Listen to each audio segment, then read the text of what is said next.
આપતા પહેલા પ્રેમ આપજો. તમે એના હિતેચ્છુ છો એવો એને અહેસાસ નહીં કરાવો ને ત્યાં સુધી તમારી સારી વાતો પણ એ સ્વીકાર નહીં કરે. તમે એનું ભલું વિચારો છો એવો અહેસાસ તમે નહીં કરાવો ને ત્યાં સુધી સારામાં સારી વાતો પણ એ નહીં સ્વીકારે. એટલે સૌથી પહેલા એ રીતે રહો કે સામેવાળાને એમ લાગે કે મારું ભલું ઈચ્છનારો કોઈ હોય તો આ છે. અને જ્યારે એવો અહેસાસ એને થાય તો એ બધી વાત સ્વીકારશે, કારણ કે આ કહેશે મારા ભલામાં હશે. વડીલો પોતાની સમજદારીનો અહેસાસ બાળકોને કરાવે તો એ બધું માને. પણ એમને જો એમ નહીં લાગે કે આ અમારા કરતા વધારે સમજદાર છે તો એ તમારી એકે વાત નહીં માને. એને એવો અહેસાસ કરાવવો પડે કે તારા કરતા અમે દુનિયા વધારે જોઈ છે. તે ચોપડી ભલે વધારે વાંચી હોય, અમે જિંદગીને વધારે વાંચી છે. અને એવો અહેસાસ થાય ને તો એને પણ સલાહ લેવી ગમે. પરાણે સલાહ આપવી નહીં, કારણ કે પરાણે સલાહ લેવી કોઈને ગમતી નથી. માર્ગદર્શન આપવું અને સમજદારો એ સ્વીકારી લે, અને ઘણા ન સ્વીકારે તો પછી અનુભવ એને શીખવાડે. અનુભવ એક એવો કાંસકો છે જે ટાલ પડ્યા પછી જ માણસના હાથમાં આવે છે, કારણ કે જયારે પડે પછી અનુભવ થાય. પણ સમજદાર વ્યક્તિ એ છે જે બીજાના અનુભવ પરથી શીખી જાય. પાડોશમાં કંઈક થયું હોય કે આવો ક્લેશ આપણે નહીં કરવો એવું શીખી લે સમજદાર વ્યક્તિ. પણ પેલાએ આમ કર્યું, પેલાએ કેસ કર્યો તો હું કેમ ના કરું, આવી સાર કાઢે તો એના કરતા મૂર્ખ કોણ? અનુકરણ સત્કર્મોનું થાય, દુર્ગુણોનું ન કરાય. અને દરેક વસ્તુના જીવનમાં અનુભવ કરવાની કઈ જરૂર નથી, એવો ટાઈમ બગાડવાની જરૂર નથી કે બધા એક્સપિરિયન્સ હું કરું. સમજદાર તો એ છે કે બીજાને પડેલો જુએ એટલે સમજી જાય કે આ ખાડામાં ન જવાય. એને સમજદાર કહેવાય, એને ભણેલા કહેવાય. તો અહીંયા પ્રભુ જયારે ગ્રહસ્થાશ્રમને જુએ છે, અને અત્યારના સમયમાં સફળ વ્યક્તિ એ છે જે સ્વજનોને સાંધીને સાથે રાખી શકે. અને પરિવારમાં એક નિયમ હોવો જોઈએ કે બહુ ભૂતકાળની વાતો નહીં કરીએ, કારણ કે આ ભૂતકાળ ભૂલાતો નથી ને એટલે એને જ કોટ કરી કરી કરી અને આપણે ભવિષ્ય બગાડીએ છીએ. તમે કાર ચલાવો છો, કાર બધા ચલાવો છો, આગળ મોટો કાચ હોય આગળ જોવાનો, અને પાછળ જોવાનો નાનો કાચ હોય. રિવર્સ લેવાનો નાનો કાચ હોય, પાછળ જોવાનો કે પાછળથી કોણ આવે શું થાય. બસ આટલું જ સમજવાનું. ભવિષ્ય જોવા માટે મોટું વિઝન રાખવું અને ભૂતકાળ જોવા માટે નાની બારી રાખવી. સાર લઈએ બરાબર છે, પણ એ ઘટનાઓને ન ભૂલી અને ક્ષમા ન આપી ભવિષ્ય બગાડવું, ભવિષ્ય ક્લેશયુક્ત કરવું એ ઉચિત નથી. આ તહેવારો, આ પ્રસંગો, આ મંગલ આયોજનો, આ કથાઓ શેના માટે હોય છે? કેવલ જ્ઞાન માટે નહીં, પણ જીવનને નવેસરથી શરૂ કરવા માટે. વર્ષ બિચારું નવું આવીને જતું રહે, પણ એનું જીવન જૂનું જ રહે. ઉજવીએ કે નવું વર્ષ આવ્યું, ચલો બધાને વિશ કરે, આ કરે, પણ નવા વર્ષમાં તે તારું નવું વર્ષ ચાલુ કર્યું કે એ જ જૂના વર્ષને વાગોળતો રહ્યો, એ જ જૂના ઘટનાઓને વાગોળતા રહ્યા? તો આપણે તો 20 વર્ષ પહેલા જ છે, આપણા માટે તો નવું વર્ષ આવ્યું જ છે. ચલો હોળી નજીક આવે છે ને, અને હોળી જ્યારે પ્રગટાવો અને ફેરા ફરો ત્યારે એ અગ્નિમાં બધું નાખો છો ને, તો આ જૂની દુર્ઘટનાઓની યાદોને નાખી દેજો. આ વખતે કે આ વખતે અમે ભાગવતજી સાંભળી છે તો આ હોળીમાં બધું જ સળગાવી દો, અને નવેસરથી પાછું જીવન, નવા રંગો જીવનમાં આવે, નવા ઉમંગો જીવનમાં આવે અને રંગોથી જીવન ભરાય, ત્યારે સાચા અર્થમાં હોળી રમ્યા કહેવાય. પ્રભુ પોતાના ગ્રહસ્થાશ્રમમાં બતાવે છે કે બધા આનંદથી રહે છે, એનો પ્રયાસ કરો. મારે ઘરમાં આનંદથી રહેવું છે, સુખથી જીવવું છે. અને આમ નારદજીએ દર્શન કર્યું છે. આગળ જરાસંઘ ઉદ્ધારની કથા આવી છે. યુધિષ્ઠિરને રાજસુ યજ્ઞ કરવામાં જ્યારે જરાસંઘનો ઉદ્ધાર કર્યો છે, હવે અગ્ર પૂજા કોની કરવી? યજ્ઞ શરૂ થાય એટલે સૌથી પહેલી પૂજન કોનું કરવું જોઈએ? બધાની પસંદગી ઉતરી ભગવાન તરફ કે સૌથી પહેલું પૂજન પરમાત્માનું થવું જોઈએ. અને વિરોધ નોંધાવ્યો શિશુપાલે.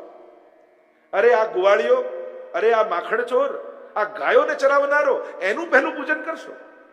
વિરોધ નોંધાવ્યો. ભગવાન એનો ઉદ્ધાર કર્યો છે. પણ જ્યારે પણ કોઈ સારો દિવસ આવે, સારો પ્રસંગ આવે, ત્યારે અગ્ર પૂજા પ્રભુની કરવી. સૌથી પહેલા ઠાકોરજીને યાદ કરવા. કોઈ પણ મંગલ પ્રસંગ આપણા જીવનમાં પરિવારમાં આવે તો સૌથી પહેલા ઠાકોરજીનો મનોરથ કરવો, પ્રભુને કંઈક આરોગ આવવું, વૈષ્ણવને કંઈક પ્રસાદ લેવડાવવો. આ આપણું મંગલ છે, આ આપણું શુભ છે. અને આ રીતે પોતાનું મંગલ કરી અને મંગલ કાર્યો કરવા જોઈએ.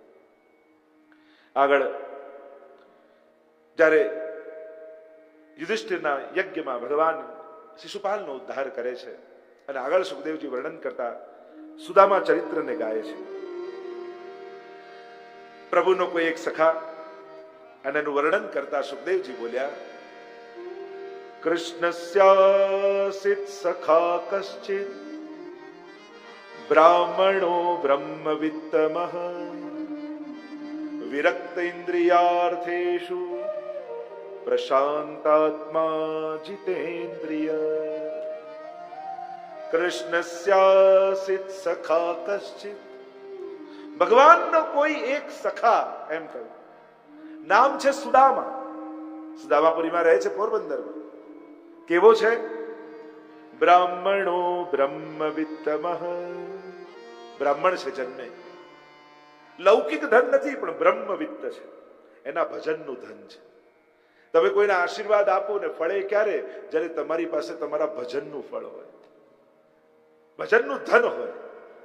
જેટલી માળા ફેરવી હોય ને એટલી હાથમાં તાકાત વધારે. જેમ કોઈ બળવાન યોદ્ધા હોય એ જેટલી કસરત કરીને બળ વધારે એટલી એના હાથમાં તાકાત વધારે, એમ બ્રાહ્મણ સંત મહાત્માએ હાથથી જેટલી માળાઓ ફેરવી હોય ને એટલી આશીર્વાદ આપવાની એની તાકાત વધારે. કારણ કે એને ભગવાનનું નામ લીધું છે. કે પછી એ વ્યક્તિ ગૌણ થઈ જાય છે અને કામ ભગવાન કરવા લાગે છે. જ્યારે આશીર્વાદ આપે છે કોઈ મહાત્મા ત્યારે એ વ્યક્તિ મહત્વનું નથી, પણ એણે કરેલું ભગવાનનું ભજન કામ કરવા લાગે છે. અને એટલા માટે મહાપુરુષોના આશીર્વાદ નકામા નથી જતા. બ્રાહ્મણો બ્રહ્મવિત્તમઃ વિરક્ત ઇન્દ્રિયાર્થેષુ, ઇન્દ્રિયોની બહુ લાલસા નથી, વિરક્તિ છે. વૈરાગ્યપૂર્ણ જીવન છે, અભાવ નથી, વૈરાગ્ય છે. આપણે માની અભાવ, અભાવ અને વિરક્ત થવું બંનેમાં ફરક છે. પોતે ભાગ્યને કારણે દુઃખી નથી કે અભાવ છે ને દુઃખી તો ન કહેવાય, પણ વસ્તુ નથી એ એનું ભાગ્ય નથી, એની પસંદગી છે. એને ભગવાનમાં એવું ચિત્ત લગાડ્યું છે કે બીજા કશામાં એને આસક્તિ નથી. આ વિરક્તિ છે. પ્રભુમાં વિશિષ્ટ અનુરાગ, એ જ વૈરાગ્ય ભક્ત. વિરક્ત ઇન્દ્રિયાર્થેષુ પ્રશાંતાત્મા, પરમ આત્મ શાંતિ છે. કોઈ લાલસા નથી, કોઈ લોલુપતા નથી. એને જેને કાંઈ જોઈતું જ ન હોય એને ખુશ કઈ રીતે કરો તમે? આપણે ખુશ કરવા માટે વસ્તુ, વ્યક્તિ, સાધન, સંજોગ વાપરીએ, પણ જેને તમારી પાસે કાંઈ જોઈતું ન હોય એને ખુશ કરવાનો ઉપાય શું? જે પોતાનાથી પ્રસન્ન હોય એને બીજો ખુશ કરે એવી આશા ન હોય. તમે જ્યારે પોતે દુઃખી હો છો એટલે આશા રાખો કે બીજા આવી અને મને ખુશ કરશે, મને સુખી કરશે. પણ જ્યારે તમે પોતાનાથી સુખી હો, જ્યારે પોતાનાથી પ્રસન્ન હો, ત્યારે તમને બીજા કોઈની આશા રહેતી નથી. એટલે પોતાનાથી પ્રસન્ન રહેવાની કળા એ ભાગવતજી શીખવાડે છે કે તારે ખુશ રહેવા માટે કોઈના આશ્રિત થવાની જરૂર નથી. ભગવાન રૂપી આત્મા તારી અંદર વિરાજે છે અને સત્યમ જ્ઞાન અનંતમ બ્રહ્મ. જ્યારે આત્મભાવમાં સ્થિત થઈશ ત્યારે પરાધીનતા જતી રહેશે. સુખ માટે આપણે બધા પરાધીન છીએ.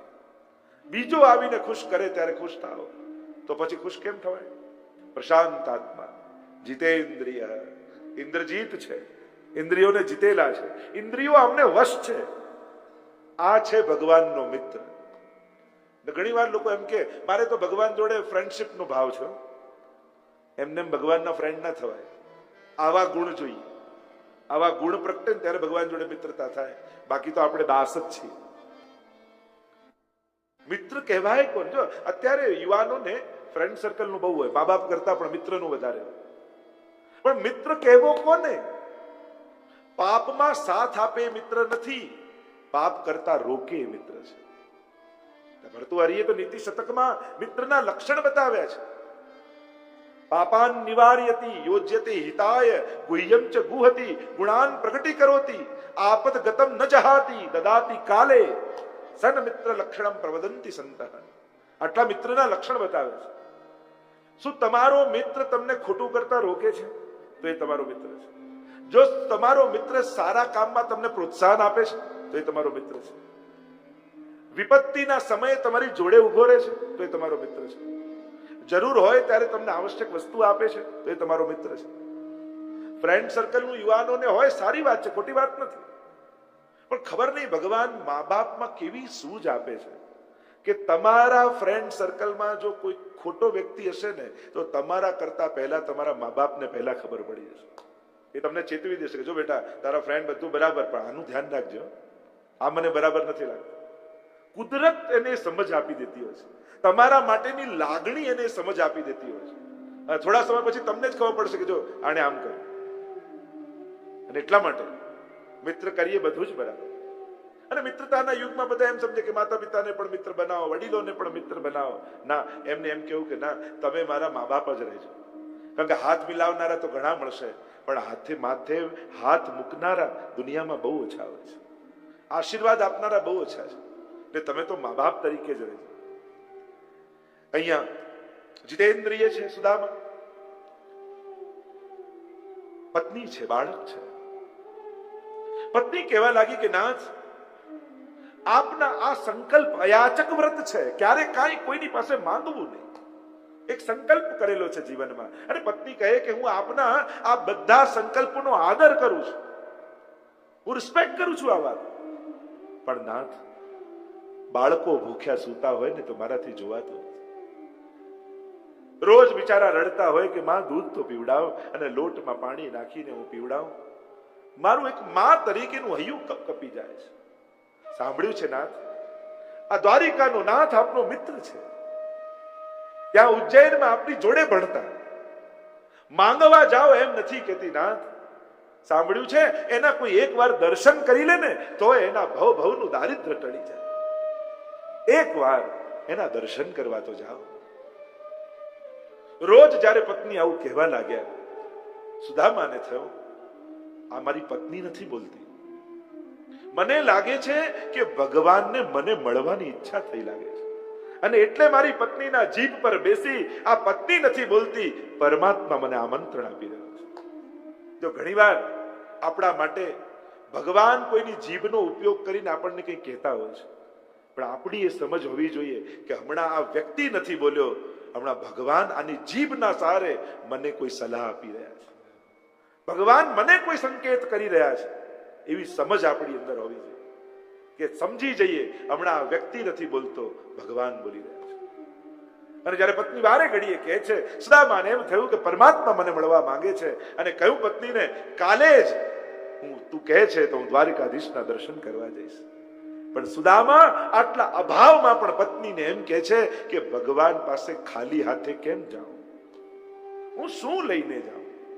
માંગવાનો વિચાર નથી કરતા કે ભગવાન પાસે જઈએ તો શું શું માંગીશું, પણ ભગવાન પાસે જાઉં છું તો ભગવાનને જઈને હું શું આપીશ એનો વિચાર સુદામા કરે છે. શાસ્ત્ર એમ કહે છે રાજાને ત્યાં, ગુરુને ત્યાં, પ્રભુને ત્યાં, સૌહાર્દને ત્યાં ખાલી હાથે નહીં જાઉં, શું લઈને જાઉં.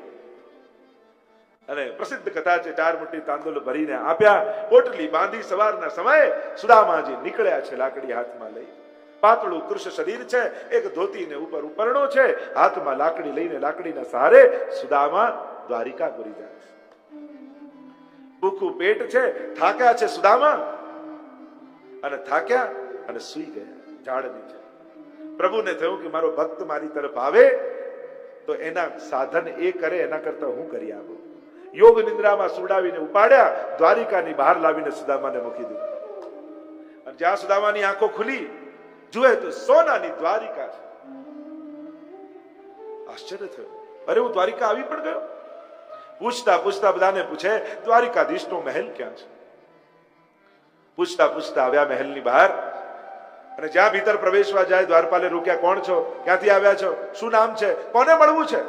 સુદામાજી ગભરાયા, અરે હું દ્વારિકાધીશનો મિત્ર છું, એમને મળવા આવ્યો છું. અરે જાજા તારા જેવા તો રોજ આવીને ઉભા હોય, પરમાત્મા જો બધાને રોજ મળવા જાય તો રાજકાજ ક્યારે કરે, પછી આવજે. થોડી વાર થઈને પાછી વિનંતી કરી કે એક વાર જઈને પ્રભુને કહો કે એમનો મિત્ર સુદામા બહાર ઉભો છે, તને કહ્યું ને અહીંયા પાછો ના આવીશ. પ્રભુને સમય નથી. ફરી થોડી વાર થઈને પાછા આવ્યા. દ્વારપાલોને આવ્યો ક્રોધ, ધક્કો માર્યો છે સુદામાને, દૂર જઈને પડે. હૃદય ભરાઈ આવ્યું. અરે દ્વારિકાધીશ, તને મળવા આવ્યો ને તારે ઝાંખી નહીં થાય. ગદગદિત કંઠે કહ્યું કે આ એક ગરીબ બ્રાહ્મણ છું અને મારા મિત્ર સુદામાને મળવા આવ્યો, કૃષ્ણને મળવા આવ્યો છું. સુદામા મારું નામ છે, એકવાર જઈને ખાલી કહી દો ભગવાન, પછી ભલે નહીં આવે તો મારું ભાગ્ય, ખાલી હાથે જતો રહીશ. એકવાર જઈને સમાચાર આવી દો. દયા આવી દ્વારપાલોને. થયું કે લાવ જઈને કહીએ તો ખરા. ભીતર આવ્યા. સોનાના હિંડોળે રૂકમણીજી સાથે ઝૂલે ઝૂલતા દ્વારકાધીશની સામે આવી જય ઘોષ કરીને દ્વારપાલોએ કહ્યું છે કે મહારાજ, કોઈ બહાર ગરીબ બ્રાહ્મણ ઉભો છે. પોતાનું નામ સુદામા કહે છે. સુદામા કાનમાં શબ્દ પડતા જ દોડ્યા છે. ભાગતા જાય, દોડતા જાય, કૂદતા જાય. પીતાંબર હવામાં લહેરાઈ રહ્યું છે. ફલાંગો ભરતા ભરતા પરમાત્મા સુદામાની નિકટ આવીને એને બાથ ભીડી લીધો. અરે મિત્ર, આટલા વર્ષે તું આવ્યો, આટલા સમય તને મારી યાદ આવી. આવ આવ. પધરાવીને પ્રભુ સુદામાજીને લઈને આવે છે. પોતાના સોનાના સિંહાસનમાં સુદામાને બિરાજમાન કરે છે. પટરાણીઓને કહ્યું, જલ્દી ગરમ કરીને કેસર વાળું દળ લાવ, મારા મિત્રના ચરણ પખારવા છે. પણ જળ ગરમ કરીને લાવે પહેલા તો પાણી પરાત કો છૂયો નહીં અને અસવન જલ સે પગ ધોએ. પોતાને આંખમાંથી વહેતા જલથી સુદામાના ચરણ પખાર્યા છે. રાત્રિના સમયે ભોજન કરવા માટે બિરાજ્યા છે. પોતાના વસ્ત્ર પરમાત્માએ આપ્યા, પોતાના શણગારને મુગટ ધરાવ્યા. સુદામાને રાજા જેવો વેશ ધરાવ્યો છે. ભોજન કરવા બિરાજ્યા છે અને બાળપણના સંસ્મરણોનું સ્મરણ કરે છે. ભગવાન, જો ગુરુને ત્યાં આપણે રહેતા, કેવો આનંદ કરતા. સાંદીપનીના આશ્રમમાં વિદ્યાભ્યાસ આપણે કર્યો અને વાતો કરતા કરતા પરમાત્માએ યાદ અપાવ્યું. સુદામા, તને યાદ છે દિવસ ગુરુ માએ આપણને લાકડા લેવા માટે વનમાં મોકલ્યા હતા. વરસાદ પડ્યો, ઝાડ ઉપર આપણે ચડી ગયા. તારા ખિસ્સામાં ચણા ભરીને માએ આપ્યા હતા અને કહ્યું, ભૂખ લાગે તો વેચીને ખાજો. અને સુદામા, તું એકલો ખાઈ ગયો. હૃદય ભરાઈ આવ્યું સુદામાનું. પ્રભુ, એની જ તો સજા ભોગવું છું. આ મારું ભાગ્ય નથી, પણ મારા કર્મોનું ફળ મારે ભોગવવું છે. એમ વિચાર કરી દરિદ્રતા મેં જાતે ઓઢેલી છે. કારણ આપના ભાગનું આપને ધર્યા વગરનું કોઈ ખાઈ જાય, એની તો આ જ દશા થઈ. પેટ ભરતા પહેલા જેને ભગવાન યાદ ના આવે, કે દુનિયાના કેટલા લોકો એવા છે જેને કોળીઓ મળતો નથી અને ભગવાન મને થાળી ભરીને આપે છે, છતાંય હું ભગવાનનો ઉપકાર માનતો નથી.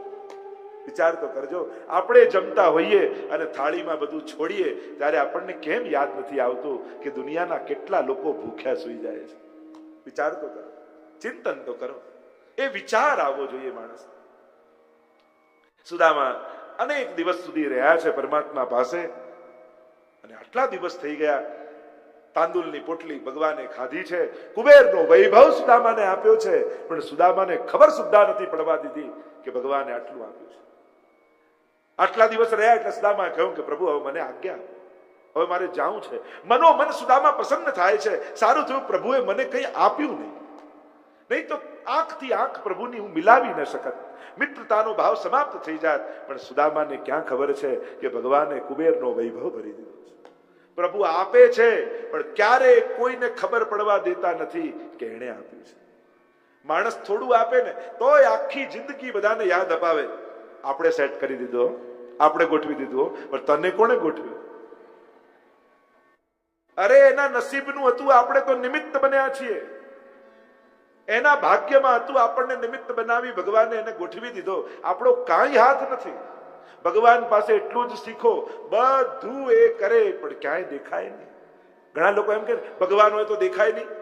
અરે થોડું કરીને જે આગળ આગળ દેખાય માણસ, અને બધું કરી જે ક્યાંય ન દેખાય એ તો ભગવાન છે. ન દેખાવામાં તો ભગવત્તા છે. દેખાય તો માણસ થઈ જાય. એ બધું જ કરે. જેને મળ્યું હોય ને એને ખબર ન પડે કે આપનારો એ હતો. એ રીતે આપે છે. એને એમ લાગે મારી બુદ્ધિ, મારી મહેનત, આમાં ભગવાન વચ્ચે આવ્યો ક્યાંથી, એને ખબર ન પડવા. આવી કુશળતાથી ભગવાન આપે છે. આ તો સંતો, મહાત્માઓ, ભગવદીઓ સતત આપણને યાદ અપાવતા રહે. જો ઠાકોરજી આપ્યું છે, ઠાકોરજી આપ્યું છે, પ્રભુની કૃપાથી મળ્યું છે. સતત યાદ અપાવે. પણ ભગવાન ક્યારે કોઈને યાદ અપાવતા નથી. આ જ એની ભગવત્તા છે. સુદામાને એમ થયું કે સારું તું ભગવાનને ન આપ્યું, પણ ભગવાને તો કુબેરનો વૈભવ ભરી દીધો છે. અને સુદામા જ્યારે જવા લાગ્યા ત્યારે પ્રભુએ કહ્યું કે સુદામા, મારું મુગટ, મારા વસ્ત્રો, મારા શણગાર, એ જ પાછા ફાટેલા કપડા લઈને સુદામાને આપ્યા. અને મનોમન સુદામા પ્રસન્ન થાય કે સારું થયું, ભગવાને પાછું બધું લઈ લીધું, જેવો આવ્યો હતો એવો જાઉં છું. અને એ જ પાછા ફાટેલા વસ્ત્રો પહેર્યા, હાથમાં લાકડી લીધી, 4 ડગલા ચાલ્યા અને પાછળથી પરમાત્માએ સાદ કર્યો, સુદામા ઉભો રહે.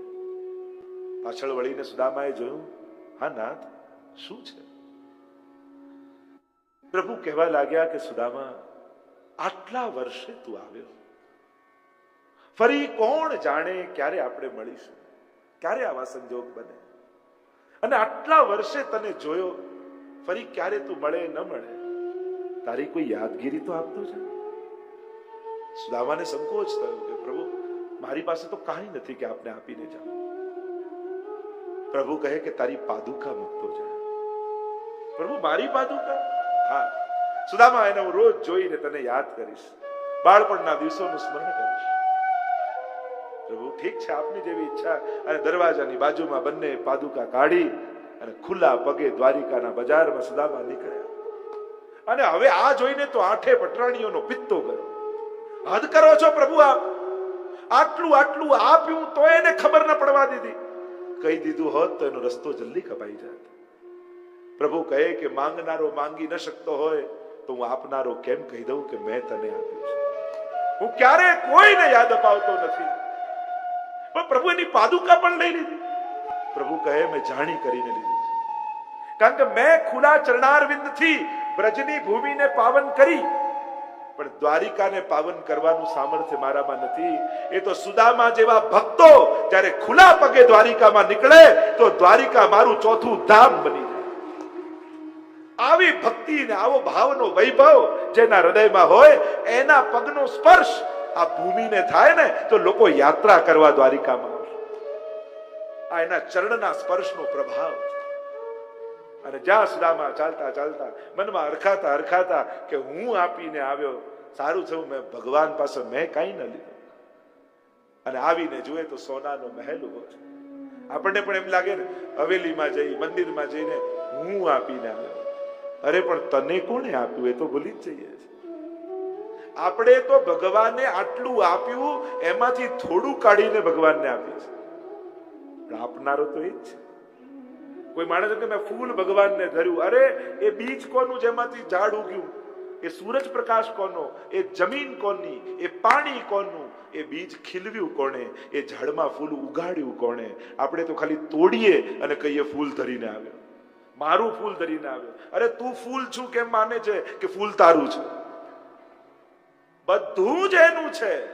હા, ધરવાનો ભાવ આપણો છે. મળેલી વસ્તુને પ્રસાદી બનાવવાનો વિવેક આપણો છે. ભોગને એ ઠાકોરજીને ધરી મહાપ્રસાદ બનાવી લેવાની કળા વૈષ્ણવમાં છે. મળે છે માણસને સંસારમાં આ બધા ભોગો, પણ એ ભોગોને મહાપ્રસાદ બનાવવાની કળા વૈષ્ણવની બુદ્ધિમાં છે. અને સુદામા આવીને જુએ, ઝૂંપડું જતું રહ્યું, કોઈ સોનાનો મહેલ ઉભો છે. ગભરાયા, અરે કોઈ રાજાએ ચઢાઈ કરીને મારી ઝૂંપડીએ ગઈ. દોડતી દોડતી પત્ની આવી, ચરણોમાં પડી, નાથ પ્રભુએ કૃપા કરી, વૈભવ ભરી દીધો છે સુદામાને કહ્યું. અને આ સાંભળતાની સાથે ચોધાર આંસુએ સુદામા રડવા, તું રહ્યો કપટીનો કપટી. હું તો છાતી ફૂલાવીને નીકળ્યો દ્વારિકાથી કે હું આપીને આવું છું, અને મારું આપેલું યાદ રાખ્યું, વાગોળ્યું, હું આપીને આવ્યો. પણ તું આપે છે ત્યારે કોઈને ખબર પડવા દેતો નથી. આમ સુદામા ચરિત્ર ગાયું છે.